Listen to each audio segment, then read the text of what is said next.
Good morning, children. Today we are going to discuss the summary of the lesson. Summary in the sense, what are the topics we have or what are the points we have discussed in the previous classes. So today we are discussing the topics from the beginning to the end of this chapter. Okay. So it's like a revision. So it will be very useful to you to remember or to recollect all the points that we had discussed in the previous classes. Okay. So the cell, fundamental unit of life. In this chapter we have discussed what is a cell. What is a cell? Cell is the basic structural and functional unit of life. Okay. And this cell was discovered by the scientist known as Robert Hooke with the help of an instrument microscope. And I told you that microscope is an instrument used to see the very minute organisms or very minute things in large size. Okay. And we discussed what is cell theory. Cell theory means it is proposed by two scientists, Leiden and Swan. What is the cell theory says? The cell theory states, or according to Leiden and Swan, what they say, all the living cells are made up of cells.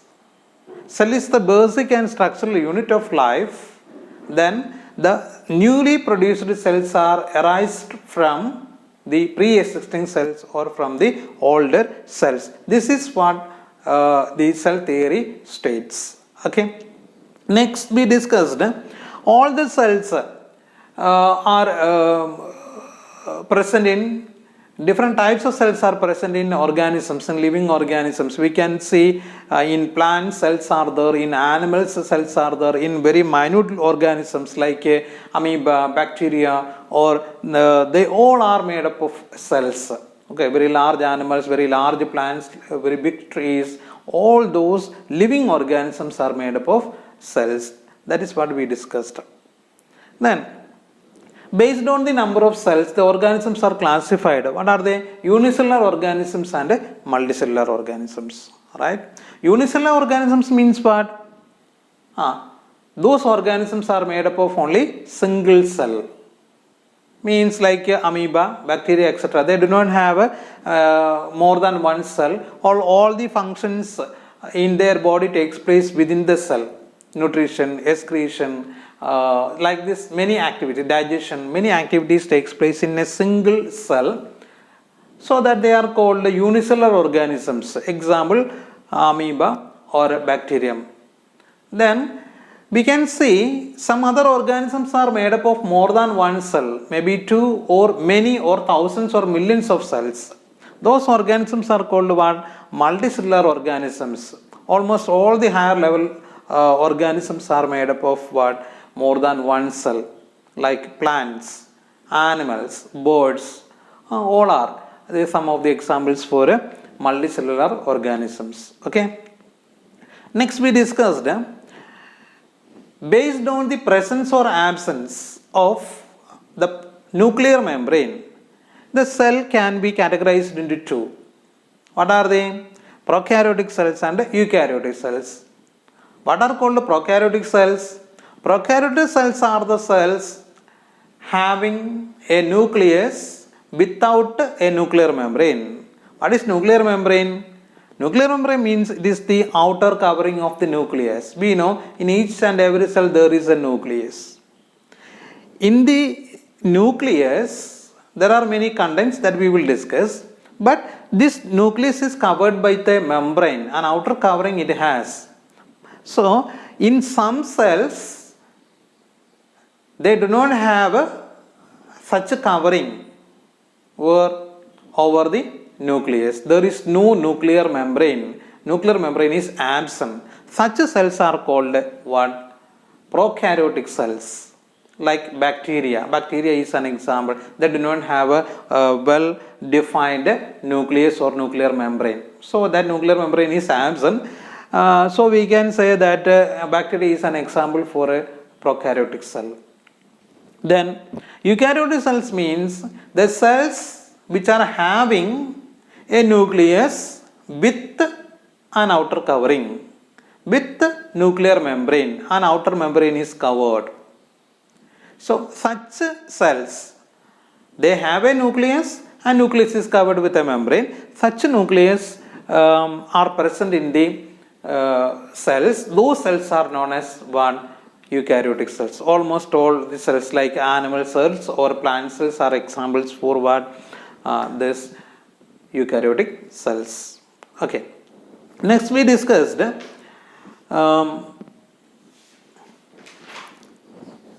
general things, components present in this cell like cytoplasm, nucleus, or we discussed cell wall.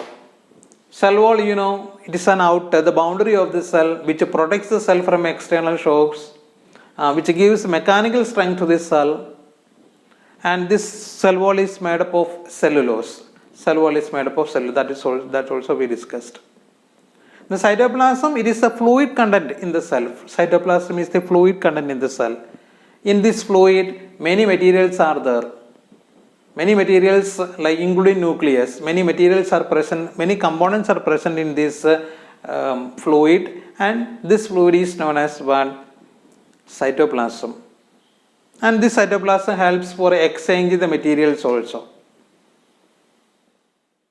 Cytoplasm, in which we can see many cell components like nucleus, mitochondria, lysosomes, Golgi apparatus that we had discussed last few days. So those all materials or those all components are present, or all those cell organelles are present in this cytoplasm or in this fluid content in the cell. Okay. Then the nucleus. In each and every cell we can find a nucleus, but in some cells we can see the nucleus is not well defined. But in some other cells we can see that the nucleus is well defined and nucleus is having a covering that is called a nuclear membrane, that we discussed nuclear membrane. So in some cells we can see nucleus is covered with a membrane or nuclear membrane is present. What are they called?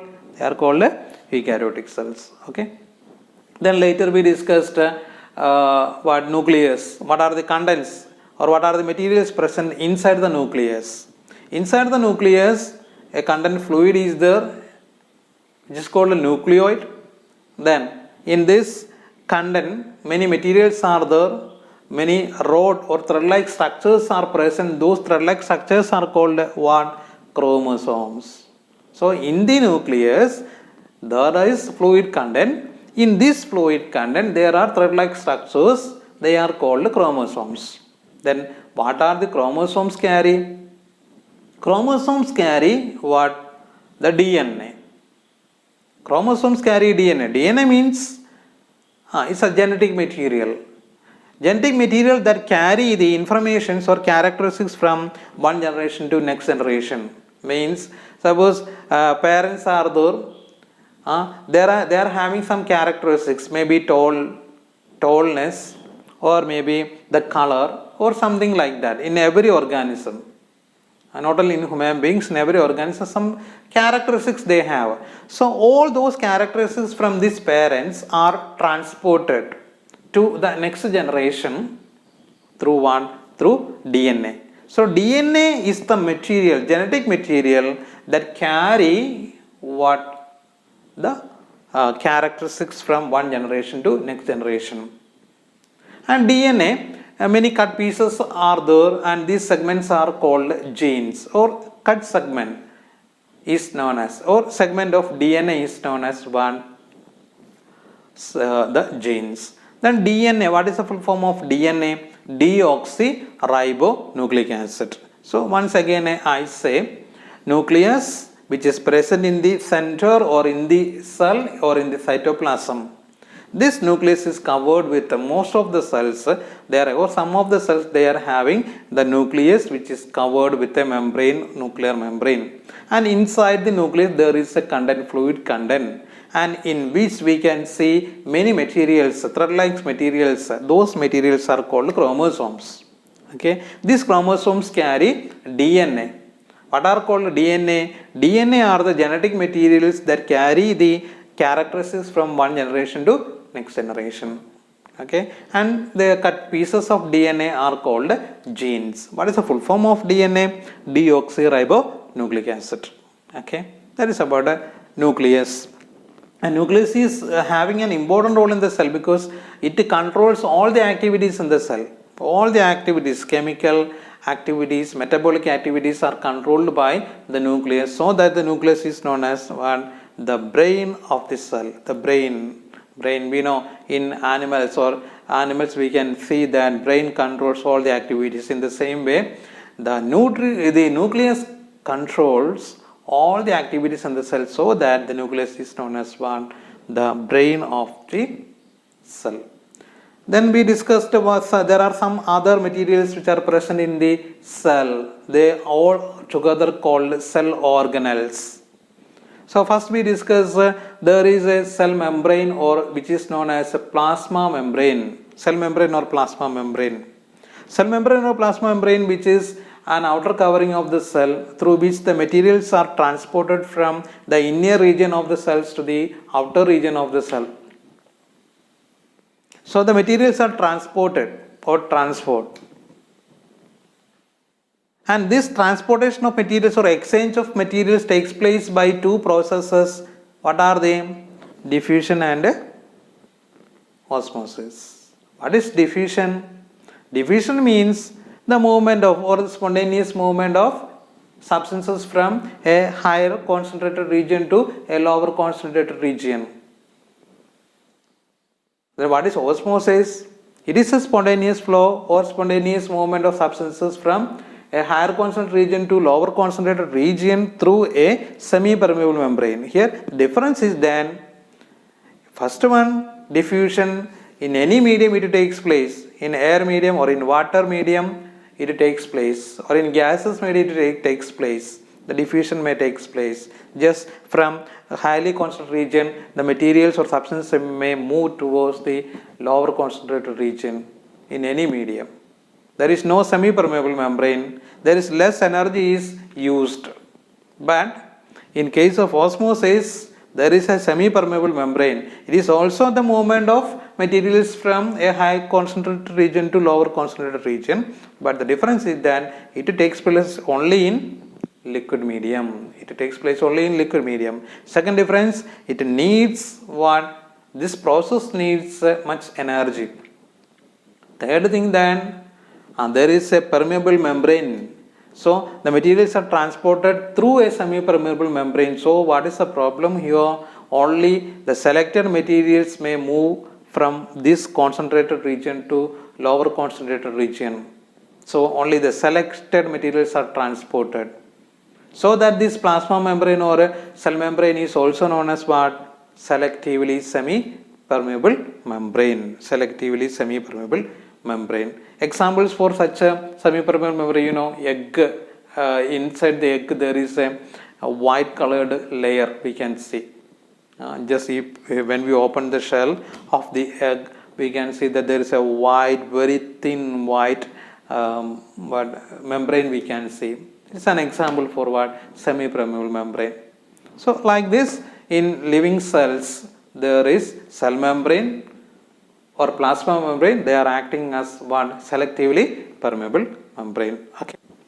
The next cell organelle that we discussed is endoplasmic reticulum. What are they? They are also cell organelles present in the cytoplasm of the cell. They are membrane bound vesicles. There are two types of endoplasmic reticulum. What are they? They are rough endoplasmic reticulum and smooth endoplasmic reticulum. Rough endoplasmic reticulum, they are the sites of what? Protein manufacture. Means they have on the outer surface of these rough endoplasmic reticulum, we can see the presence of ribosomes. Those ribosomes produce proteins, protein molecules. So we can say that the rough endoplasmic reticulum produce, with the help of ribosome, they can produce protein molecules. Then next one, smooth endoplasmic reticulum. Smooth endoplasmic reticulum is the site of manufacture of fat and lipids. those molecules are produced in smooth endoplasmic reticulum. Those all rough and smooth endoplasmic reticulum together present in the cytoplasm. These proteins are utilized by the cell, or fat molecules are utilized, or lipids are utilized. For what purpose? Some of the molecules or some of the lipid and fat molecules are or proteins are used as enzymes. But some other lipids and fats, those molecules are used for the construction of what? The cell membrane or plasma membrane. So, the protein, lipids or fats molecules produced from endoplasmic reticulum are used for the preparation or for building or for constructing what? The cell membrane or plasma membrane. And this process is known as what? Membrane biogenesis. Okay.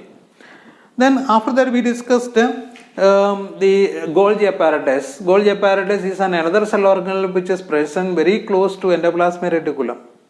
And this Golgi apparatus is discovered by a scientist known as Camillo Golgi. That is what the name is given, Golgi apparatus. And it consists of a system of membrane bound vesicles. Then what are the functions of Golgi apparatus? The main function is they are acting as a carrier, or they are acting as a transporting system. So these proteins are made in the endoplasmic reticulum, or some other materials are produced in the endoplasmic reticulum. All those materials are transported through what? Golgi apparatus to where? To the different sites or in the different parts of the cell. So here the Golgi apparatus, they stores some materials, they modify some materials, and they transport some materials to the different sites or to the different parts of the cell. So transportation of these materials, that is a function of what? Golgi apparatus. And it has an important role in the formation of lysosomes also. Lysosomes are also produced in the cell with the activity or with the help of what? This Golgi apparatus. Now we discussed last time we have discussed lysosomes. What are called lysosomes? Lysosomes are also known as suicidal bags of the cell. They are also acting as the sites of waste disposal. Why? Because all the broken materials or broken organelles, cell organelles, or damaged or spoiled cell organelles are deposited where? In the lysosomes. Then what do? They have a very powerful digestive enzymes. Suppose if any cell organelle is damaged or any part in the cell is damaged, then what may happen? These lysosomes will burst and they produce or they release some chemical substances, or they release some enzymes, powerful enzymes, and these powerful enzymes can destroy the partially damaged cell organelles.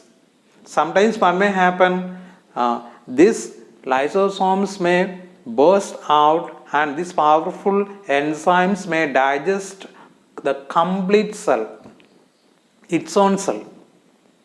So that these lysosomes are called what? Suicidal bags of the cell. Okay.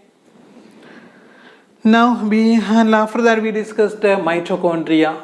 What are mitochondria? Mitochondria are called the powerhouse of the cell. Powerhouse of the cell. Why? Because they provide energy.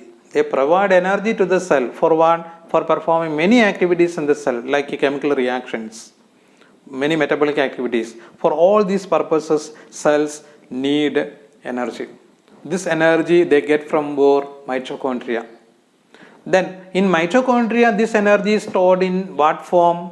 The form of ATP. What is called ATP? What is the full form of ATP? ATP means adenosine triphosphate. Adenosine triphosphate. So Energy is stored in the ATP molecules. Whenever the cells need energy for performing any activity, these ATP molecules can provide energy and the cells perform many activities, chemical activities or metabolic activities in the cell.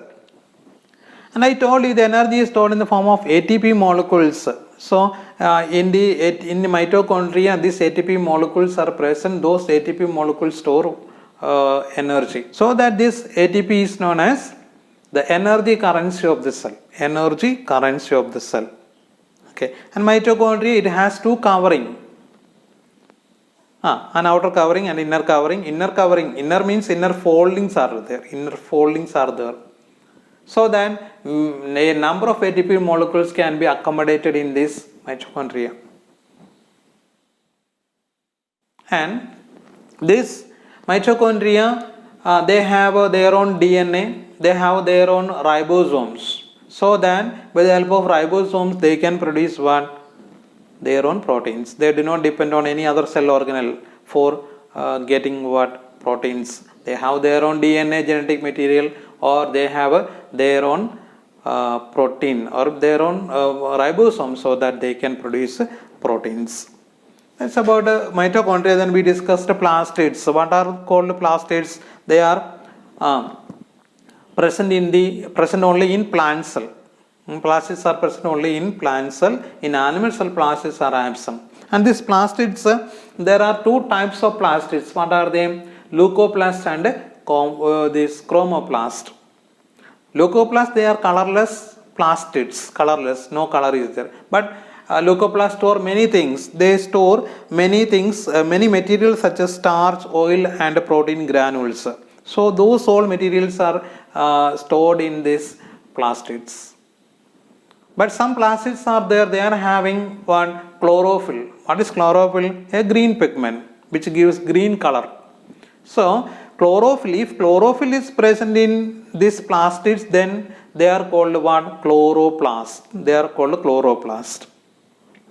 Then chromoplast. Chromoplast means they are colored plastids. They provide different color to the plants. We might have seen that many plants with the colorful leaves, colorful stem, or with the different colorful flowers. So all those colors are provided by these chromoplasts, plastids. So these chromoplasts are present in the cells, in plant cells. Okay. Similar, they have the similar structure as the mitochondria have, and they have their own DNA. They also have their own DNA and ribosomes, so that they can also produce what? Proteins. Okay. Next we discussed vacuoles. Vacuoles, they are large in size in plant cell. Are very about 50 to 90% of the total volume of the cell is occupied by what? Vacuoles in plant cell. But in animal cell, these vacuoles are very small. Only small area is occupied by these vacuoles. Then vacuoles, it is filled with the cell sap. Vacuole is filled with the cell sap, and this cell sap provides what? Turgidity and rigidity. Turgidity and rigidity means a strength to the cell, I told you that a feeling of bursting, going to burst, like this. Suppose if we take a plastic cover and fill it with water, then we can see that like a bulged structure, and we may feel that it is going to burst. In the same way, we can see it provides turgidity and strength to the plant, means the rigidity and turgidity to the plant cells.